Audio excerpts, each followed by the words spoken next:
ভারতীয় জোটের নেতৃবৃন্দ আপনাদের সংগ্রামী সালাম এবং শুভেচ্ছা জানাচ্ছি। বন্ধুরা আমার, আমরা আজকে একটি নির্বাচনের রোডম্যাপের জন্য আমরা আজকে এই বিক্ষোভ সমাবেশের ডাক দিয়েছি। পাশাপাশি বিগত স্বৈরাচারী সরকারের আমলে যারা কোন দুর্নীতির সাথে জড়িত ছিলেন, যারা রাতের ভোট দিনের ভোট রাতে করেছেন, তাদেরকে অপসারণ এবং গ্রেফতারের দাবিতে আমাদের আজকের এই বিক্ষোভ সমাবেশ। বন্ধুরা আমার, আমরা 15 বছর ধারাবাহিক আন্দোলন সংগ্রাম করে আমরা রাষ্ট্রের রক্তাক্ত বিপ্লবের মাধ্যমে খুনি শেখ হাসিনাকে আমরা বাংলাদেশের মাটি থেকে বিতাড়িত করেছি। আমরা একটি অন্তর্বর্তীকালীন সরকার প্রতিষ্ঠা করেছি।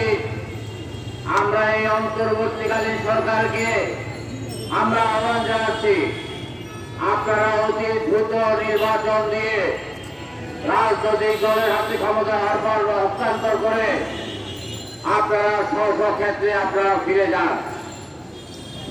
আপনাদের মধ্যে যে সংস্কারের কথা বলা হচ্ছে, আপনাদের যে সংস্কারের কমিটি করা হয়েছে, সেই সংস্কার কমিটির রিপোর্ট আপনারা গ্রহণ করে রাজনৈতিক দলের নেতা কর্মীদের সাথে আলাপ আলোচনা করে আপনারা 25 সালের জুনের মধ্যে একটা নির্বাচন দিন।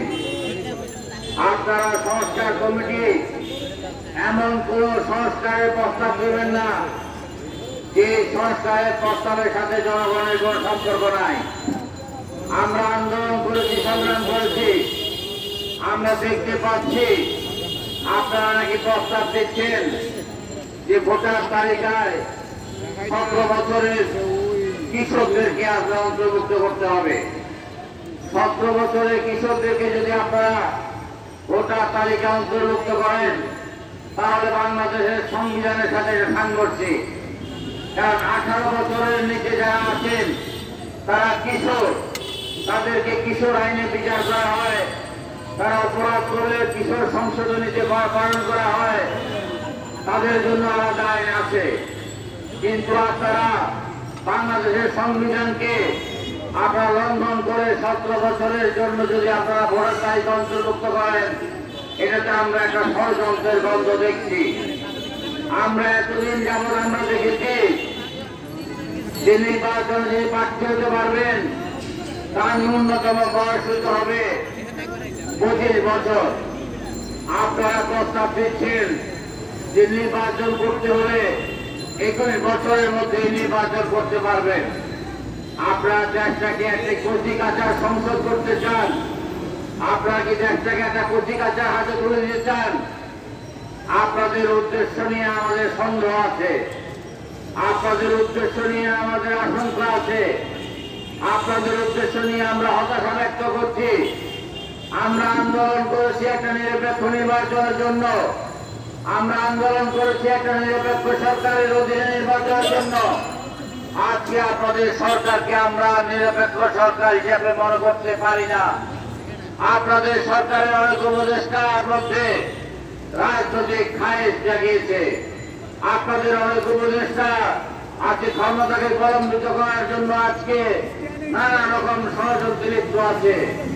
আমরা স্বৈরাচারী শেখ হাসিনার ষড়যন্ত্র মোকাবেলা করে আমরা রাজপথে ছিলাম। আপনাদের ষড়যন্ত্রকে উদ্ধার করতে আমাদের বেশি সময় লাগবে না। আমরা 24 ঘন্টার আন্দোলনের মধ্যে আপনাদেরকে আমরা উদ্ধার করতে পারবো। আপনারা পাসপোর্ট কোন কিছুই করতে পারেন নাই, আপনারা দুর্বল মূল্য কমাতে পারছেন না, আপনারা আইন শৃঙ্খলার উন্নয়ন করতে পারছেন না, আপনারা সড়কে শৃঙ্খলা আনতে পারছেন না। ওই রংপুর দিনাজপুরে যে 1 টাকা দামের সবজি, সেটা আমরা 60 টাকায় কিনে খেতে হচ্ছে। আপনারা সেই সিন্ডিকেট ভাঙতে পারছেন না। আইন শৃঙ্খলার জন্য আমরা বলেছি, আপনারা সেটা আপনারা উন্নতি করতে পারছেন না। আপনারা সড়কে কোন শৃঙ্খলা আনতে পারছেন না। গত 1 বছরের সড়কে প্রায় 10,000 লোক মারা গেছে। আপনারা স্বৈরাচারী প্রেতাত্মাদেরকে আপনারা গ্রেফতার করতে পারছেন না। আপনাদের আমাদের এই আন্দোলনের প্রায় 1500 আপনার শহীদ হয়েছে, আপনারা 1500 জনকে গ্রেপ্তার করতে পারেন নাই। আপনারা 30,000 আমাদের আহত হয়েছে, আপনাদের গ্রেপ্তার থেমে গেছে। আজকে আওয়ামী ফ্যাসিস্টরা আজকে বিভিন্ন জায়গায় সংগঠিত হচ্ছে, আপনারা তাদেরকে আশ্রয় এবং বস্ত্র দিচ্ছেন। আপনারা যদি আওয়ামী প্রেতাত্মাদের গ্রেপ্তার না করেন, আপনারা যদি তাদেরকে চাকরি থেকে অপসারণ না করেন, আপনারা যদি তাদেরকে আইনের মুখোমুখি না করেন, তাহলে আমরা কিন্তু আপনাদের বিরুদ্ধে মাঠে নামবো। আমাদের মাঠে নামার অভিজ্ঞতা আছে। আমরা ওই রক্ত বিমর্ষ শেখ হাসিনার বিরুদ্ধে আমরা মাঠে নেমেছি, রক্ত দিয়েছি, আমরা জেল জুলুম নির্যাতনের শিকার হয়েছি। আমরা চাই অন্তর্বর্তীকালীন সরকার কোন পাকা পথে না গিয়ে সোজা পথে সিরাতুল মুস্তাকিমকে অনুসরণ করে আপনারা একটা নির্বাচন দিয়ে নির্বাচনী সরকারের হাতে আপনারা রাষ্ট্রের দায়িত্ব পালন করে আপনারা সশস্ত্র ক্ষেত্রে ফিরে যাবেন। আপনাদের সুনাম আপনারা রক্ষা করবেন। আপনারা আপনাদের যে জাতীয় দায়িত্ব নিয়েছে সেই দায়িত্ব আপনারা পালন করবেন। পরিশেষে বলতে চাই, আমরা একটা নির্বাচন চাই।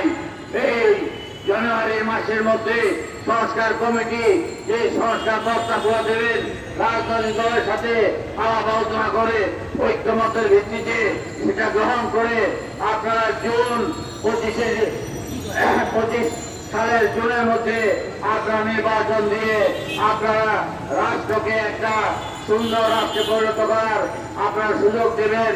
আপনারা কোন রকম আপনারা উচ্চাকাঙ্ক্ষা বাস্তবায়ন করার জন্য তারা হাতিয়ারে পরিণত হবেন না, এই বলে আপনাদের সবাইকে ধন্যবাদ জানিয়ে বিদায় নিচ্ছি। 12 দলীয় জোট জিন্দাবাদ, বাংলাদেশ জিন্দাবাদ, বাংলাদেশের জনগণ জিন্দাবাদ।